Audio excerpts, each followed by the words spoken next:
How to unblock someone on IMO. Want to unblock someone? This guide shows you how to unblock someone on IMO so you can start chatting with them again. First, open the IMO app and tap on your profile picture on the bottom right corner of the screen. This will open the side menu where you'll find your profile and other settings. Scroll down the menu to find the settings option.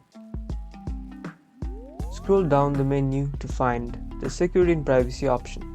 In the settings menu, tap on it. This section has all the options for your account, like changing a password, adding a new account, and more. Look for the blocked contacts. On the blocked list, you'll see a list of all the contacts that you have blocked. Find the contact that you want to unblock and tap on Unblock button right next to the name. Tap on Unblock to confirm. You can now chat with them again. You now know how to unblock someone. Get ready to start chatting again. Like and subscribe for more iPhone app tips.